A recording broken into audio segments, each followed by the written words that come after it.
Well, I have some good news for you. We are, as you may know, have a significant election integrity project. We have actually an election integrity project that a part of which includes doing the job that the Justice Department, again, has refused to do, which is requiring states to follow the law, that they clean up the election rolls, take reasonable steps to clean up the election rolls. So, for instance, if you don't vote for several elections or you don't communicate with the states who ask you if you're still around, and then you don't vote for several elections, states can remove you from the election rolls. Doesn't mean you can't vote again. It means that you have to re-register, because usually that's an indication you're either dead or moved away or otherwise ineligible to vote. Now, the states don't want to do that. Many states don't want to do that. And Judicial Watch sued in the past Ohio and Indiana. That resulted in their doing that, and the Ohio settlement agreement with Judicial Watch was upheld by the Supreme Court just this past term. The left objected to Ohio sending out one additional mailing and then waiting 4 years to remove someone off the rolls if they didn't respond to the election and didn't vote in 2 subsequent federal elections. So the left is crazed because they hate the idea of not having bad names, dirty voting rolls, because dirty voting rolls enable them to be able to better steal elections. Simple. That's why they oppose all of this. So Judicial Watch has been continuing to pursue this issue because the Obama administration didn't want to pursue it. Of course, we were going to do it independently anyway. We sued Kentucky over its dirty election rolls, and we've also sued recently California and Los Angeles County over their dirty election rolls. Great news in Kentucky. The case is over, and we won. There's a consent decree in place, signed by a federal court judge, requiring Kentucky to clean up its election rolls. And Judicial Watch went in there, we analyzed the state, we found they had 48 counties where they had more people on the rolls than eligible to vote. That's a pretty good indication that they're not keeping their election rolls clean. Remember, more people on the rolls than eligible to vote. The worst state in the country in that regard, the worst state in the country. And so we did our we've sued. They refused to do what we asked them to do, so we sued. And the Justice Department, credit to the Justice Department, which I'm often critical of, took notice. So the election made a difference in the sense you had new leadership at the Justice Department under Jeff Sessions and his voter integrity section.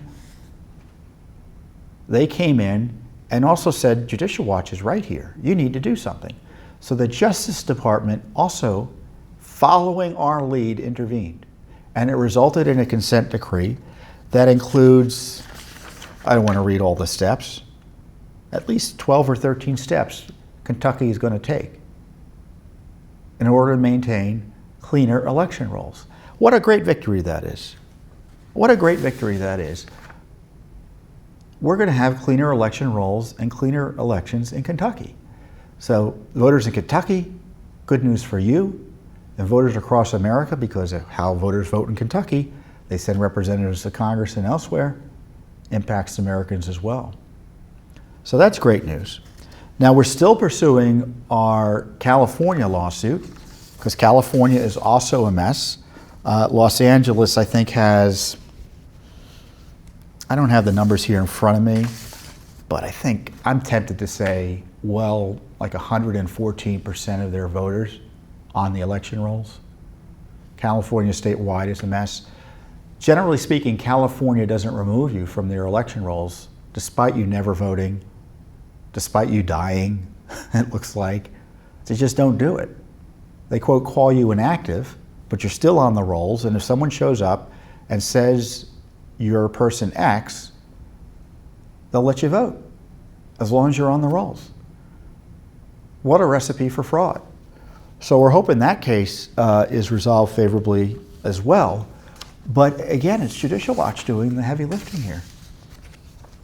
I mean, it's not just we're doing the FOIA work, and we're actually suing states to clean up the election rolls. And our work is successful. And we don't necessarily have to sue to get results.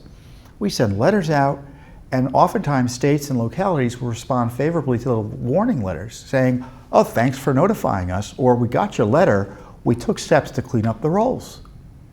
So the lawsuits work, as it demonstrates in Kentucky, Ohio, and Indiana, but the letters that we sent to, I think, a dozen states this year, and we sent it to another dozen, or probably some of the same states, because sometimes the problem goes on. In years past, we began doing this, I think, in 2012, so 6 years ago. And it ends up, we're getting cleaner election rolls. There's no one else doing that. And so we're proud of the work, and the left hates it. They hate voter ID, they hate steps to clean up the election rolls, they hate the idea of ensuring citizenship verification, and I want to talk briefly about that.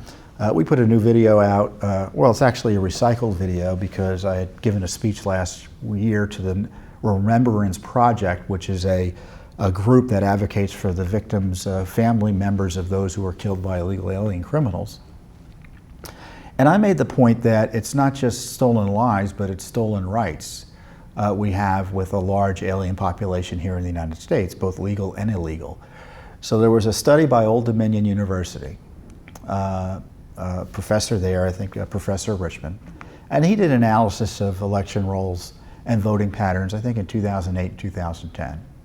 And he found that aliens register to vote in large numbers and vote in numbers large enough to affect the outcome of elections.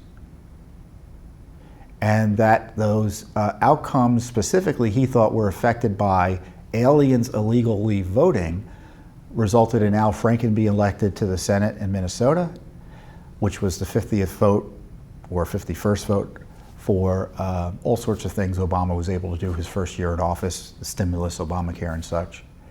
And it helped Obama win in North Carolina, I think, in 2008. It didn't necessarily turn the election in his favor, but it helped him win the state, North Carolina. So what I did was, again, what Richmond found is that people register to vote who are not here legally, and those who are also here legally who aren't citizens also register to vote in federal elections. And once you're registered to vote, even voter ID may not stop you from voting if you're an alien who's illegally registered, because many of these individuals have the necessary identification in order to vote once they're registered to vote, because no one's challenged at the polls for their citizenship status. So when you look at the numbers that Professor Richmond used, and I won't bore you with the numbers I figured out, but I'm guessing 43 million or so alien residents here in the United States. You figure out what the voting age population of that group would be, you take the percentages, and my back of the envelope calculation is about 1.1 million aliens illegally voted for Hillary Clinton in 2016. Now what happens, Richmond found, is that aliens who vote tend to vote 80% Democrat, 20% Republican. So maybe Donald Trump got a few alien illegal votes as well. But 1.1 million, and that's probably a conservative estimate. So the rule of law on election integrity is important. And of course, every one of those illegal votes is a stolen vote of an honest American. It's either diluted or stolen. You vote for candidate X, an illegal alien comes in and votes for candidate Y, your vote's canceled out.